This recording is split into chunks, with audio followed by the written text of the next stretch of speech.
बिस्मिल्लाहिर्रहमानिर्रहीम अस्सलामुअलैकुम। Money tailors की जानिब से हम आपके लिए आए हैं आज 28 जुलाई 2022 का मार्केट का रिव्यू एनालिसिस। और हम आज की वीडियो में बात करेंगे चंद न्यू स्क्रिप्ट्स की। एक स्क्रिप्ट जो हमारे एक व्यूअर ने रिक्वेस्ट की थी, उसके ऊपर हम डिटेल में नज़र डालेंगे, स्पेशली उसके फंडामेंटल्स, और बाद में उसका टेक्निकल भी एनालिसिस करेंगे। इसके अलावा आज की वीडियो में हम इंडेक्स की जो आज की परफॉर्मेंस है उसको देखेंगे और ओवरऑल इंडेक्स किस डायरेक्शन में मूव कर सकता है उसको भी जांचने की कोशिश करेंगे। तो शुरू करते हैं आज की वीडियो बगैर किसी ताखीर के। बिगर पिक्चर पे नज़र डालते हैं। सबसे पहले जैसा कि आप देख सकते हैं, आज इंडेक्स ने काफ़ी अच्छा परफॉर्म किया ओवरऑल। वॉल्यूम ने आज बड़ा हमारा दिल खुश किया। वॉल्यूम ऑलमोस्ट 120 मिलियन के करीब पहुंच गया था। 119 मिलियन रहा, जो कि एक बहुत अच्छा वॉल्यूम अगर हम पिछले कई दिनों से देखेंगे। आगे चल के हम आपको मजीद भी इसकी वो डिटेल में बताएंगे। अगर आप बात करें इंडेक्स की, तो आज इंडेक्स ने नेगेटिव बिल्कुल नहीं गया। एक इंडेक्स की ओपनिंग पॉजिटिव में हुई और एक वक्त में इंडेक्स जो था ऑलमोस्ट 650 पॉइंट गेन कर चुका था, 40,623। ख्याल ये किया जा रहा था कि शायद इंडेक्स इसको सस्टेन करे और 40,400 से हमने अपने टेलीग्राम जो चैनल है उसके ऊपर भी बताया था कि 40,400 का हमारा टारगेट है कि इससे ऊपर क्लोजिंग आएगी तो हम इसको रिलीफ रैली समझेंगे। अनफॉर्चुनेटली ऐसा नहीं हो सका, लेकिन स्टिल जो इमीडिएट एक रेजिस्टेंस थी 40,250 की रफली, जो हमने कल आपको बताई भी थी, उस पिछले वीडियो में भी हमने 2-3 वीडियो में कंटिन्यूसली बता रहे हैं। तो जो क्लोजिंग आई है उससे अबव, यानी 40,276, so it is very thin, but it is positive closing anyways. Index में आज अगर हम बात करें तो केसी 100 इंडेक्स ने तो 304 पॉइंट गेन किए हैं। अगर केएसआई 30 की बात करें तो उसने 145 पॉइंट रफली गेन किए हैं। केएससी आल ने जो है 155 पॉइंट गेन किए हैं। केएमआई 30 ने 247 और 248 कह लें आप पॉइंट्स गेन किए हैं। केएमआई आल ने 78 पॉइंट गेन किए हैं।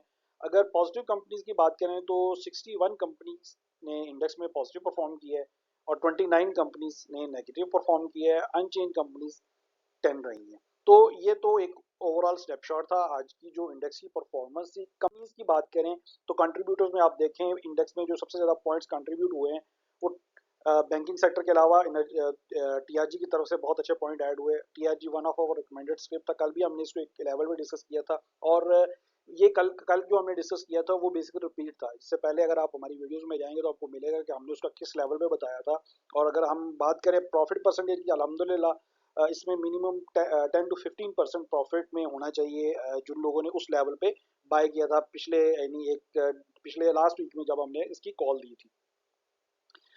इंशाल्लाह वीकली जो वीडियो होगी उसमें हम जितने भी स्क्रिप्ट्स हैं उनका डिटेल में एनालिसिस करेंगे कि उन किस किस लेवल पे उसको बाय कॉल थी और उसकी सेलिंग कॉल के हिसाब से कितना कितना उसमें प्रॉफिट होना चाहिए। एमसीबी की तरफ से पॉजिटिव पॉइंट ऐड हुए जी। एचबीएल की तरफ से पॉजिटिव पॉइंट ऐड हुए हैं। बीएचएल, पीओएल सिस्टम, अगेन हमारे one of the companies, UBL, हबको, PPL, ये कल हमने रिकमेंड की थी, स्टिल उससे अबव लेवल पे है स्टिल। लॉट कैम पॉजिटिव पॉइंट ऐड हुए हैं। ओजीडीसी भी one of the companies. PSO की तरफ से पॉजिटिव पॉइंट ऐड हुए हैं। दावा, बीएफएल और एसएनजीपी, ये वो कंपनीज थी आप देखेंगे कि जिनकी तरफ से पॉजिटिव पॉइंट ऐड हुए हैं। नेगेटिव साइड पे ईएफईआरटी की काफ़ी ज़्यादा नेगेटिव पॉइंट ऐड हुए। इसकी वजह जो उसकी रिपोर्ट आई है उसके अंदर काफ़ी नेगेटिव रहा है, जिसकी वजह से ईएफईआरटी ने कुछ नेगेटिव परफॉर्म किया। आपको पता है कि ओवरऑल जो फर्टिलाइजर सेक्टर है उसके लिए कोई अच्छा टाइम नहीं चल रहा।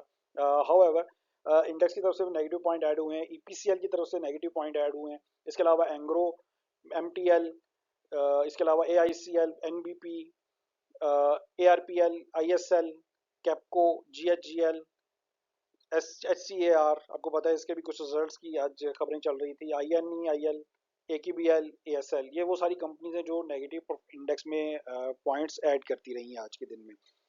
सेक्टर्स की बात करें तो कमर्शियल बैंक्स आप देखें, डिस्पाइट ऑल दोज नेगेटिव, जो उतना भी उनके ऊपर प्रेशर आया, एक्स्ट्रा बर्डन आया पिछले कुछ दिनों में, जो बजट्स की सूरत में और सुपर टैक्स और प्लस जो भी आया, उसके बावजूद आज और पिछले कई दिनों से जो है पॉजिटिव परफॉर्म कर रहा है। आज भी पॉजिटिव परफॉर्म किया। टेक्नोलॉजी सेक्टर ने दूसरे नंबर पर रहा पॉजिटिव परफॉर्म करने में।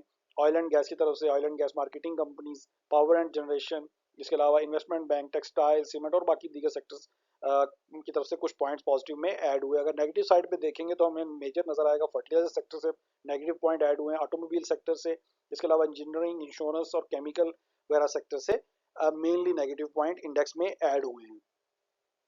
अच्छा जी, अब देखते हैं बुल्स वर्सेस बियर्स को। तो जैसा कि आप देख सकते हैं आज की मार्केट के अंदर बुल्स वर्सेस बियर इंडिविजुअल्स ने आज कमाल किया है। इंडिविजुअल्स ने दोनों साइड पे अगर आप देखें तो ओवरऑल बहुत अच्छा रहे हैं। अगर आप बैंक्स को देखें तो बैंक्स में शायद जो तेजी आ रही है उसमें हमें लग ये रहा है कि शायद बैंक्स को बाय बैक कर रहे हैं पेरेंटली। आगे जाके जब हम फिगर्स में बात देखेंगे तो शायद हमें ये पिक्चर मजीद क्लियर हो जाए। अगर हम फॉरेनर्स की बात करें तो सबने बाइंग की है, नेट बायर्स हैं, ओवरसीज पाकिस्तानीज ने सबसे ज्यादा बाइंग की है। प्रोबेबली ये वो मनी भी हो सकती है जो उन्होंने पाकिस्तान में लेके आए थे फॉर इन्वेस्टमेंट पर्पस, और अब डिवैल्यू हो रही थी तो डॉलर के अगेंस्ट उन्होंने कुछ हेजिंग के चक्कर में भी, बट एनीवेज बाइंग हुई है, आज अच्छी बाइंग हुई है और टेक्नोलॉजी सेक्टर में बहुत अच्छी बाइंग हुई है। मेरे ख्याल में इसमें बाइंग बनती भी है और हमारे बहुत सारे स्क्रिप्ट जो हैं वो इसी सेक्टर से हैं। ऑयल एंड गैस सेक्टर में भी बाइंग हुई है और फर्टिलाइजर सेक्टर में भी उन्होंने की तरफ से बाइंग हुई है। अगर लोकल्स की बात करें तो आप देखें लोकल इंडिविजुअल्स ने जो मैसिव सेलिंग की है वो टेक्नोलॉजी सेक्टर में सेलिंग की है। अब देखना ये है कि ये ऑब्जॉर्व किसने की है बेसिकली। जब हम आगे फिगर में जाएंगे तो शायद वहां पे हमें ये इसका नेट आइडिया हो सके। दूसरी तरफ अगर आप बैंक्स की बात करें तो बैंक्स ने भी बाइंग की है और कंपनीज ने बाइंग की है, ब्रोकर्स ने सेलिंग की है, नेट सेलिंग की है, म्यूचुअल फंड्स ने सेलिंग की है, बाकी थोड़ा बहुत इंश्योरेंस कंपनीज ने भी सेलिंग की है, और बाकी ये सूरत मिक्स रही है। लेकिन जो मेजर प्लेयर अगर आप आज की देखेंगे बैंक्स और इंडिविजुअल्स या कुछ कंपनीज को कह सकते हैं आप, तो बड़ी इंटरेस्टिंग सिचुएशन। और चंद सेक्टर्स में बेसिकली बाइंग हुई है, नेट बाइंग जो है चंद सेक्टर्स में आपको नजर आएगी, जिसमें फर्टिलाइजर है, टेक्नोलॉजी है, ऑयल एंड गैस को आप कह सकते हैं, और लोकल में सीमेंट और कमर्शियल बैंक्स। तो फिगर्स में अगर नजर डालेंगे तो हमें आइडिया हो जाएगा कि आखिरकार हुआ क्या है और कैसे कहाँ पे गेम हुई है। ओवरसीज पाकिस्तानीज की हम बात करते हैं तो ओवरसीज पाकिस्तानीज के ने जो नेट बाइंग सबसे ज्यादा 141 की जो हमें फिगर नजर आ रहा है और ऑयल एंड गैस एक्सप्लोरेशन में सेक्टर में हुई है। और ये ऑफलोड हुआ है म्यूचुअल फंड्स की तरफ से भी, ये ऑफलोड हुआ है जो आप कह लें ब्रोकर्स की तरफ से भी, ऑयल एंड गैस सेक्टर, और ये ओवरसीज पाकिस्तानीज ने ऑब्जॉर्व किया है। Very good, interesting. इसके अलावा सीमेंट सेक्टर को तो आप जानते हैं कई दिनों से जो है वो ऑफलोडिंग चल रही है बैंक्स की तरफ से, आज भी उन्होंने कुछ ऑफलोडिंग की है अगर आप देखेंगे क्लियरली। तो और अगेन इंडिविजुअल इसको ऑब्जॉर्व कर रहे हैं, पिछले कई दिनों से ये चल रहा है कहानी। अब देखते हैं ये कहाँ तक चलती है कहानी, बड़ी इंटरेस्टिंग सिचुएशन हो चुकी है यहाँ पे। और कंपनीज की अगर आप बात करें तो कंपनीज ने आप देख सकते हैं कमर्शियल बैंक्स को बाय किया उन्होंने, फोकस ने टेक्सटाइल को बाय किया है, और तीसरे नंबर पे वो बड़े ऑयल एंड गैस को बाय किया। Very interesting. बैंक से जो कि आज नेट बाइंग किया, तो अगर आप देखें तो उन्होंने कमर्शियल बैंक्स को ही बाय किया है मेजर वन ऑफ। और दूसरे नंबर पे जो अगर उनकी बाइंग देखेंगे तो फर्टिलाइजर सेक्टर में बाइंग देखेंगे। फर्टिलाइजर सेक्टर हाल तो नेगेटिव रहा, लेकिन उन्होंने इसमें भी आप देखेंगे वो नेट बायर्स है बैंक्स। तो ये भी एक इम्पोर्टेंट फैक्टर है। तो ये तो एक ओवरऑल पिक्चर है। अगर फॉरेन कॉर्पोरेट्स की तरफ देखें तो उनकी तरफ से मैसिव बाइंग नजर आपको आ रही है, नेट बाइंग टेक्नोलॉजी सेक्टर में। अगर आप देखें तो इंडेक्स को मूव जो कर रहा था आज पॉजिटिव क्लोजिंग में जो हेल्प हुई है वो ये इसी सेक्टर में हुई है। इंडिविजुअल्स ने टेक्नोलॉजी को आज ऑफलोड किया है मैसिवली। अगर आप फिगर्स में देखें तो यहाँ पे आपको क्लियरली नजर आएगा इंडेक्स ने कंपनीज ने भी ऑफलोड किया है और बैंक्स ने भी ऑफलोड किया है, लेकिन जो फॉरेन कॉर्पोरेट्स है उन्होंने इसको बाय किया। अब ये चूंकि टीआरजी परफॉर्म कर रहा है और टीआरजी की एक सब्सिडी है फॉरेन, तो हो सकता है ये वो ट्रांजैक्शन भी हो कि वो इन शेयर्स को बाय कर रहे हो उनके फॉरेन सब्सिडी। तो ये वहां पे भी हो सकता है, कुछ दिनों में डिस्क्लोजर आ जाएगा तो उसमें पता चल जाएगा। तो बहरहाल ये काफी सारी कहानी है। तो इस ये जो एक फिगर है चूंकि टेक्नोलॉजी ने आज उठाया है और टेक्नोलॉजी को फॉरेन कॉर्पोरेट्स बाय कर रही हैं, तो ये कोई इंडेक्स के लिए कोई बहुत वो पॉजिटिव नहीं है। ओवरऑल इंडेक्स ने पॉजिटिविटी दिखाई है। चार्ट पे चलते हैं तो वहां पे हम मजीद बात कर लेते हैं। जैसा कि आप देख सकते हैं ये डेली का चार्ट है। आज की आप कैंडल देखें, इंडेक्स ने बड़ा अच्छा अपर किया और अगेन जो नेक्स्ट रेजिस्टेंस लेवल था जो कि बन रहा था ऑलमोस्ट 40,600 एंड 40,600 या 40,500। मेन जो था वो 40,620 था, 40,500 की रेंज थी और 40,620 को ऑलमोस्ट टच किया और वो फिर उससे नीचे आता गया। अगर आप देखें तो 40,600 से ये इंडेक्स आज नीचे आया है। तो एक तो ये चीज़ है। दूसरी ये जो आप अगर बात करें आज की इंडेक्स की पॉजिटिव परफॉर्मेंस की, तो इंडेक्स ने जो न्यू सपोर्ट लेवल है उसको अब किसी हद तक डिफाइन कर लिया है। वो इंडेक्स का सपोर्ट लेवल 39,000 से 39,610 के ऊपर है। सो इंडेक्स अभी तक उसको सपोर्ट से ऊपर है और उसको रिस्पेक्ट कर रहा है। दूसरी तरफ रेजिस्टेंस जो है, जो पहले काफी ऊपर थी, अब वो नीचे आ चुकी है और अब हम उसको 40,600 की रेंज में देख रहे हैं। तो ये चीज इंपॉर्टेंट है। 40,390 को इंडेक्स ने भी टच किया। 40,000 अब जो नेक्स्ट हमारा ख्याल में जो रेजिस्टेंस एरिया बन गया है 40,390 का, को इसको क्लोज करना होगा। सो अब जो आज की जो क्लोजिंग आई है उसके हिसाब से 40,600 एंड जो एरिया है या न्यू रेजिस्टेंस ऑलमोस्ट बन चुकी है। सपोर्ट एरिया ऑलमोस्ट वही है, हम उससे नीचे जाएंगे देन जो है हम इसको पैनिक। लेकिन अगर आप आरएसआई की बात करें, विलियम परसेंटेज की बात करें, तो उसमें आपको नजर आता है कि स्टिल इंडेक्स में थोड़ा सा ग्रीन होने की प्रोबेबिलिटी है। कल शायद इंडेक्स अगेन जो है एक दफा अटेम्प्ट करे इससे ऊपर जाने की, इस रेजिस्टेंस को ब्रेक करने की। एक ये प्योरली टेक्निकल है, लेकिन जब हम फंडामेंटल्स के साथ मिला के देख सकते हैं, मिला के देखते हैं, तो हम ये कह सकते हैं और ये हम बताते भी चले आ रहे हैं।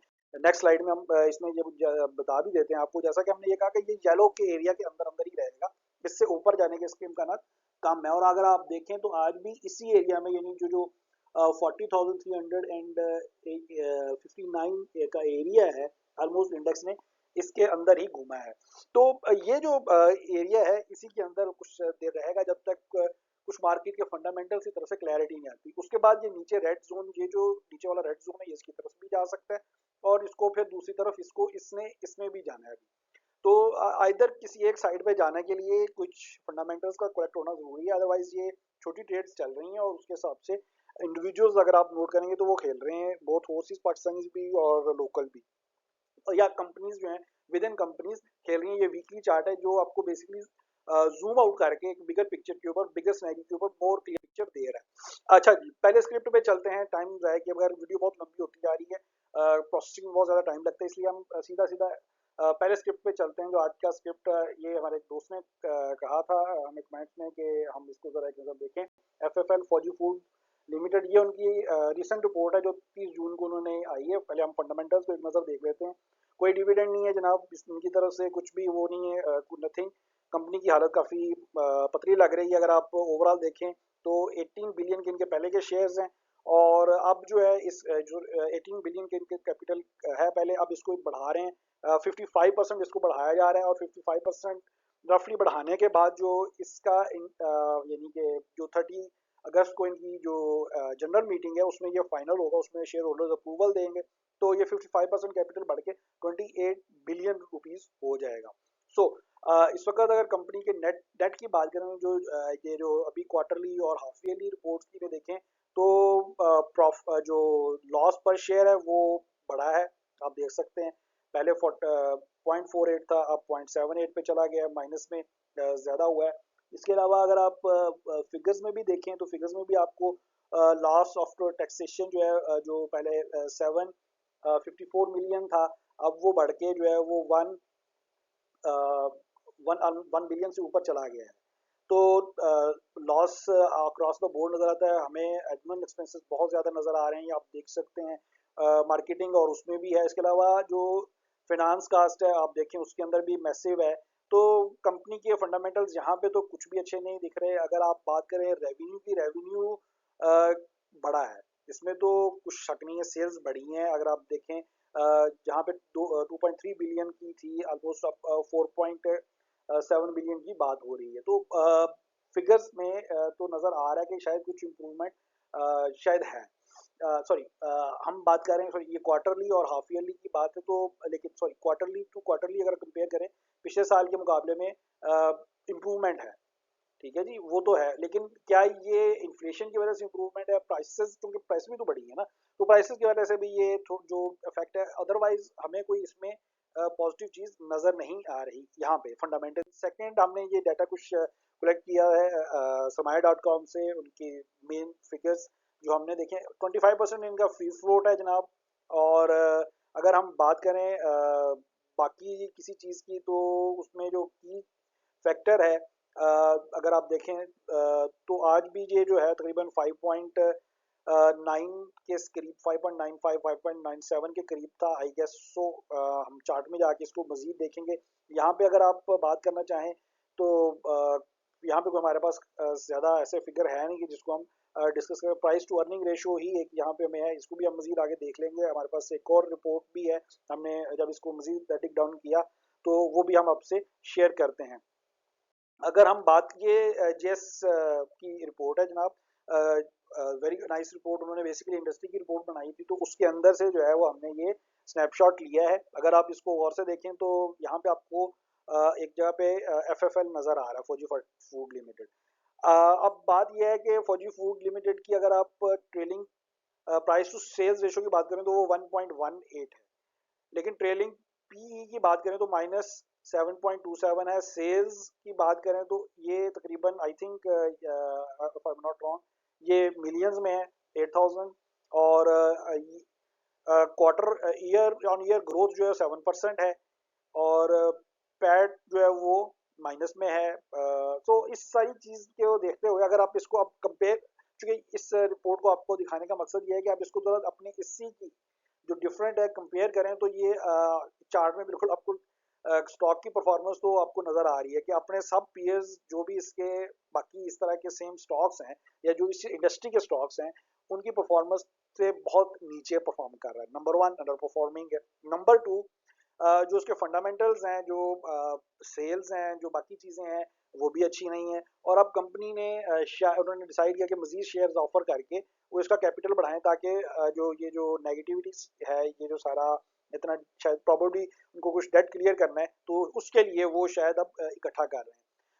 अगर मुझसे पूछेंगे आप तो मैं पर्सनली मैंने चेक नहीं किया, लेकिन आप देख सकते हैं इसको मजीद डिटेल में। इस पूरी लिस्ट के अंदर मुझे MFL ज़्यादा अट्रैक्टिव लगा है एज कम्पेयर टू FFL। अगर आई डोंट नो इसकी प्राइस अभी क्या है, आल्दो क्योंकि बाकियों को नेस्ले के मुझे पता है बहुत हाई प्राइस पे है। यूनिटी अराउंड रफली 19 और 20 के दरमियान चल रहा है। बाकी भी कुछ इसी तरह से हैं, लेकिन अगर मैं इस पूरे ग्रुप में अगर देखना चाहूँ तो मुझे ये जो MFL है वो कुछ ज़्यादा अट्रैक्टिव लग रहा है, looking at the PE ratio और PS रेशियो बोथ। चार्ट के ऊपर देख लेते हैं। अगर आपने लाजमी बाय करना है या उसके कॉन्टेक्स्ट में बात करें तो उसमें मैंने फिर थोड़ा सा ये देखा था कि क्या पॉसिबिलिटी है, कोई चांस है।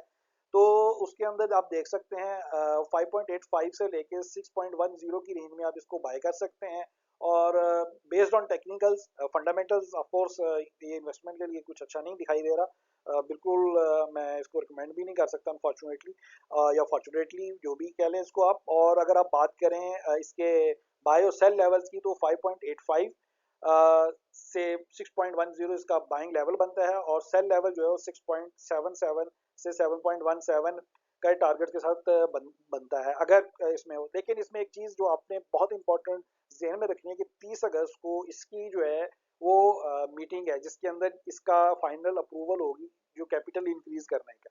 अब जब शेयर होल्डर्स की अप्रूवल दे देंगे तो कैपिटल इंक्रीज के बाद इसकी प्राइस एक्चुअली चली जाएगी 3.31 के ऊपर, जो क्योंकि 55% एडजस्ट होगा जैसे कैपिटल इंक्रीज, तो उसके हिसाब से न्यू शेयर जो आएंगे उसके बाद जो प्लस माइनस करके अगर आज की प्राइस को हम मान लें जो कि ऑलमोस्ट 5.97 के है पे है, अगर इस प्राइस को बेस बना लें और उस डेट को यही प्राइस होती है तो ये रफली चली जाएगी 3.317 या 3.32 कह लें रफली। तो इस चीज़ को आपने जहन में रखना है, उसके हिसाब से आपने प्लान करना है अपने जो भी है। उम्मीद है कि हमारी ये जो एनालिसिस है, ये जो हमारा इसका जो भी हमारी अंडरस्टैंडिंग है, ये आपके लिए फ़ायदेमंद साबित होगी और उन दोस्त को हेल्प भी होगी। दूसरा स्क्रिप्ट जनाब ISL है। वीडियो बहुत लंबी हो चुकी है, मुख्तसर करेंगे जनाब। सीधी बात, ISL के लिए दो अच्छी खबरें हैं। एक तो उन्होंने प्राइसें बढ़ाई हैं अपनी आज, दूसरी जो है वो रॉ मटेरियल की जो उनकी कॉस्ट है उसके अंदर कुछ कमी आई है। जो रॉ मटेरियल था, आपको अगर हम हमारी दूसरी वीकली वीडियोस फॉलो करते हैं जिसमें हम कमोडिटीज फॉरेक्स और सारा कुछ डिस्कस करते हैं, तो उसके अंदर आप जानते हैं कि हम बता रहे थे आपको कंटिन्यूसली कि जो आयरन ओर है उसकी प्राइसेस काफ़ी नीचे आ रही हैं इंटरनेशनल मार्केट्स में, तो उसका जो बेनिफिट है डेफिनेटली उसको होना ही है। तो एक तो ये है। आल्दो आज इसकी नेगेटिव क्लोजिंग थी, हम इसको जो है वो बाइंग रिकमेंड कर रहे हैं। इसको इसमें एंट्री जो है वो ली जा सकती है 52.7 से लेके 54.25, और इसका इमीडिएट सेलिंग टारगेट रखी गई क्योंकि मार्केट हम लॉन्ग टर्म टारगेट इस में नहीं रख रहे। उसकी वजह बड़ी सिंपल सी है कि मार्केट की वोलेटाइल सिचुएशन है और बेहतर यह है कि लिक्विडिटी ज़्यादा से ज़्यादा मेंटेन की जाए या और डिफरेंट एसेट्स में इन्वेस्ट किया जाए। तो सेलिंग टारगेट आपने 59.7 से लेके 62.27 के ऊपर रख रहा है। तो ये तो थी जी जनाब आपके के लिए आज की वीडियो और आज का एनालिसिस और रिव्यू जो भी है, अगर कोई फीडबैक हो, कमेंट्स हो तो ज़रूर बताइए। अगर आप भी चाहते हैं किसी और स्क्रिप्ट के ऊपर हम डिटेल में डिस्कस करें और उसका इन डेप्थ एनालिसिस करें, तो आप हमसे ट्विटर पे, इवन यूट्यूब का जो चैनल है, अगर इसको अब तक आपने सब्सक्राइब नहीं किया तो ज़रूर सब्सक्राइब करें और अपनी फीडबैक भी दें। और बाकी जो फेसबुक का है, और वहाँ पे भी हमें आप ज्वाइन कर सकते हैं, और टेलीग्राम चैनल तो ज़रूर ज्वाइन करें, वहाँ पे हम कंटिन्यूसली आपको अपडेट करते रहते हैं। आज के लिए इतना ही। अपना दूसरे रिश्तेदारों का बहुत ख्याल रखिएगा। अल्लाह हाफिज़।